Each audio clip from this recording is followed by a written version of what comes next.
et évaluation périodique que les directives et les nouvelles orientations ont été adoptées pour ce qui concerne la coopération technique dans les pays en voie de développement.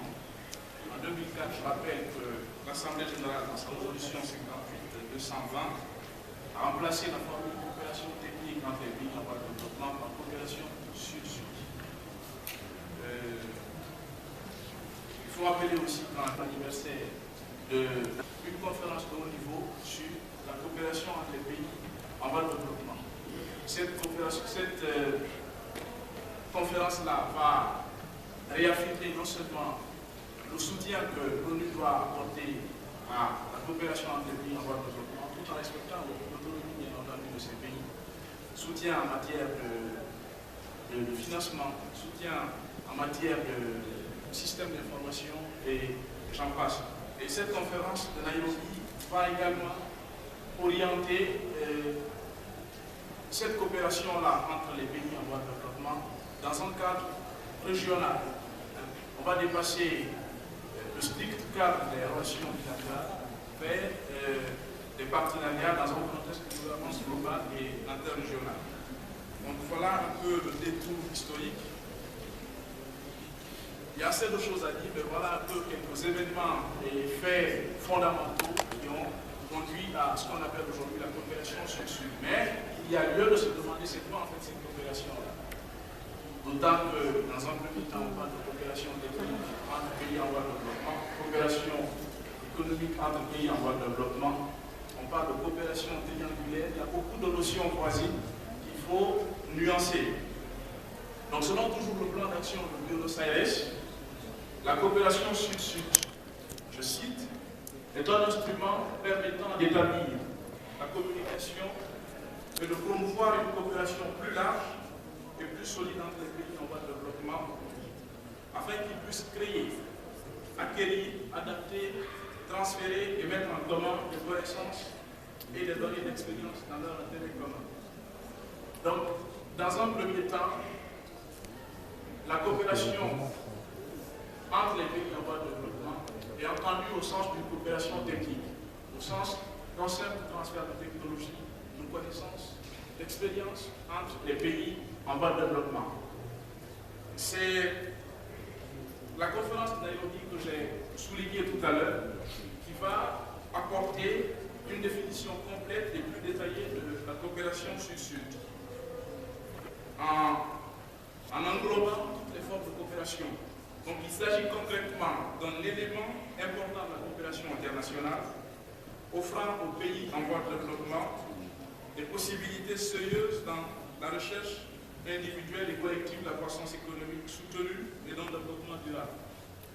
C'est aussi une manifestation de solidarité entre peuples des pays du Sud qui contribue à leur prospérité nationale et à la réalisation des objectifs de développement arrêtés au niveau international, notamment les objectifs millénaires pour le développement. Donc, au-delà de la coopération technique, c'est aussi un instrument permettant d'assurer aux pays en voie de développement une croissance soutenue, un développement durable et de promouvoir ce que le système international appelle des objectifs du millénaire de développement, les ODD, notamment dans le domaine de l'éducation, la santé, des infrastructures sociales de base, dans le domaine de la mortalité, de la naissance, de la lutte contre la mortalité infantile et bien d'autres domaines. La coopération sud-sud ne doit pas être confondue à l'aide publique au développement. C'est plutôt un partenariat entre des pays qui sont sur le même pied d'égalité, des pays égaux, mais fondés sur la solidarité. C'est pourquoi vous verrez des pays qui entretiennent ce genre de coopération, certains qui en ont les moins, accordent des financements, ont des protocoles financiers avec d'autres qui n'ont pas de moins, mais tout en respectant leur autonomie et sans conditionnalité. Donc c'est toute la différence avec l'aide publique au développement. Ce n'est pas de l'endettement en fait, c'est un partenariat mais fondé sur la solidarité. Il y a lieu de se demander pourquoi ce type de coopération, pourquoi en parle-t-on de nos jours assez? Parce que jusque-là, ces transferts de technologie aujourd'hui qui s'opèrent entre nos pays se réalisaient entre les pays du Sud et les pays du Nord. Mais aujourd'hui, on parle de coopération Sud-Sud. ça prend de plus en plus d'ampleur. Cela est dû au fait que la croissance dans les pays développés a tendance à décliner au profit d'une croissance soutenue dans les pays en voie de développement. Vous avez des pays comme la Chine, l'Inde, l'Afrique du Sud, le Nigeria, le Sénégal, le Brésil, qui réalisent des performances économiques spectaculaires et qui sont aujourd'hui même de grands marchés pour les pays développés eux-mêmes et qui ont une grande participation à l'économie mondiale. Je laisse le soin à M. Jeff de s'arrêter sur ces aspects économiques et financiers. Donc, c'est dans ce contexte-là que le Maroc aussi s'est lancé dans la coopération entre elle et avec les pays du Sud, notamment les pays d'Afrique. Dans une lettre royale, le roi invitait le ministère des Affaires étrangères à mettre la coopération sud-sud, notamment la coopération maroco-africaine, au premier plan de la politique étrangère du royaume. Et il faut dire que cette coopération-là s'est soldée sur un ensemble de résultats. Et là aussi, je laisserai le soin à M. Dieff de s'arrêter sur les chiffres en économiste convaincu. Mais il faut dire qu'à ce jour, vu le temps qui me reste maintenant, nous avons de nombreux résultats au compte de cette coopération, notamment la formation des cadres. Il l'a rappelé tout à l'heure. Nous-mêmes, nous sommes ici dans le cadre de cette coopération-là. Et vous avez des accords que le Maroc a tissés avec le pays dans le domaine du commerce, la pêche maritime, et des protocoles financiers qui lient nos pays au Maroc, mais plus spécifiquement pour ce qui vous concerne.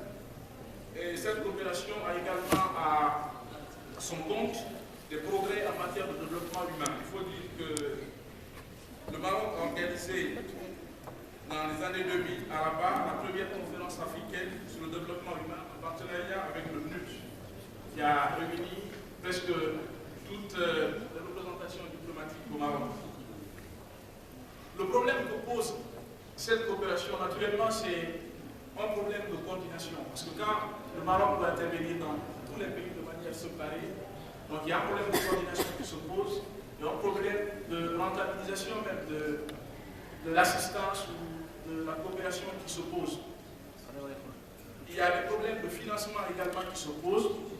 Vous vous demandez, mais comment les pays peuvent s'aider entre eux? Je suis pauvre, tu es pauvre, comment on peut évoluer ensemble? Donc il y a des problèmes de financement et des problèmes de coordination de cette coopération qui se posent. C'est dans ce cadre-là que le Maroc s'intègre de plus en plus dans une dynamique régionale, dans une dynamique globale. Il a adhéré à la CENSAC, comme l'a souligné M. Bilali, et il soutient fermement le NEPAD, le nouveau partenariat économique pour le développement de l'Afrique. Et puis la promotion des échanges dans le cadre de l'UEMOA. Jeff aura le soin de vous présenter les chiffres là aussi. Mais il faut dire que le Maroc de plus en plus s'intègre dans cette dynamique d'intégration régionale, de coopération dans le cadre d'une gouvernance régionale.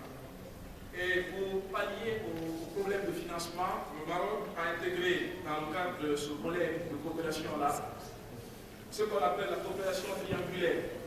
J'en finis dans une minute, monsieur le modérateur. Donc, il a intégré dans le cadre de cette coopération ce qu'on appelle aujourd'hui la coopération triangulaire. En fait, qu'est-ce que ça veut dire en clair?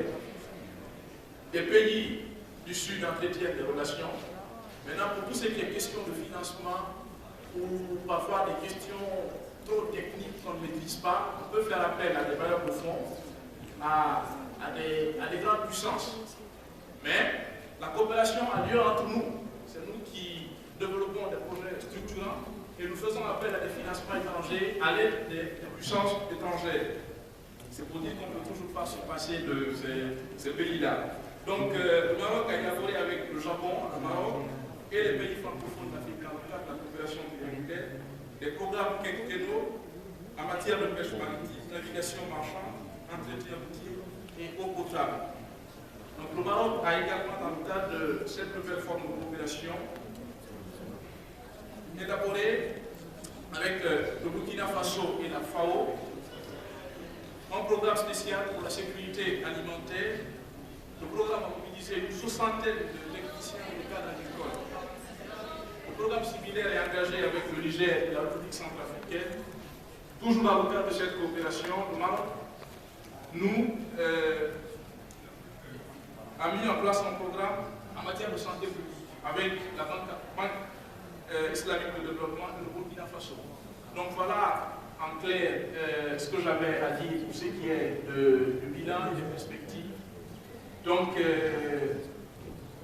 le Maroc entretient avec nos États depuis quelques années des relations de coopération qui